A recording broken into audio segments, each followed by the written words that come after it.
لە یەکێک لە یاریەکانی هەفتەی 11 خولیەستێرەکانی عێراق هەولێر لەسەر یاریگای فرانسۆ هەریری پێشوازی لە کارەبا کرد.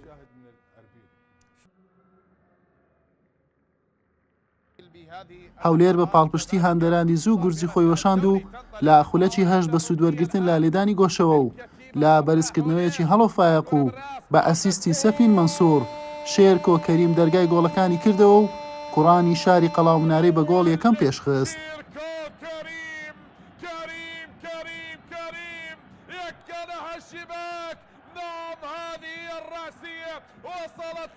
لە خولەکی 37 موهەنەد قاسمی ناوبژوان لێدانێکی سزای بۆ کارەبا ئەژمار کرد. محەممەد زامل بە سەرکەوتووی جێبەجێ کرد و ئەنجامەکەی پێ یەکسان کردەوە.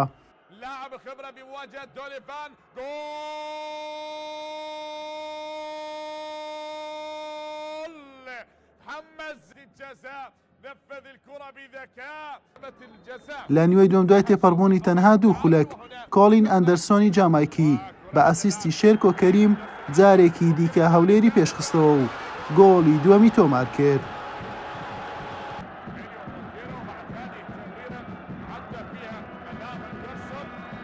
لە خولەکی 58 سەفین مەنسوور گۆڵی سێمیشی بۆ هەولێر زیاد کرد دوای ئەوەی تۆپێکی لە هێلیۆ مۆنتێرۆی بەرازیلی پێگەیشت.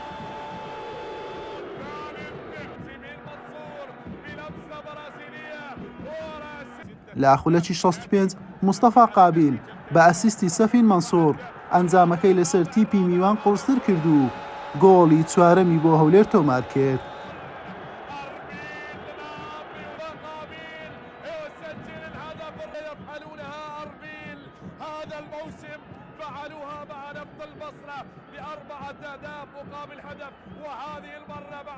لە خولەکی 72 بیاجبارە دۆمتی گۆڵی دووەمی بۆ کارەبا تۆمار کرد.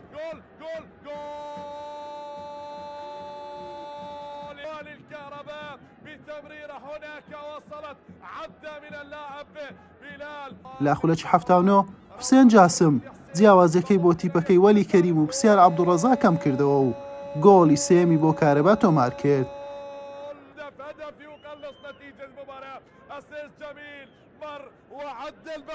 لە کاتێکدا کارەبا هەوڵی یەکسانکردنەوەی ئەنجامەکەی دەدا لە خولەکی 93 ناوبشوان کارتی زەردی دووەمی بەڕووی عەلی خالید بەرز کردەوە و بە کارتی سوور کردیە دەرەوە.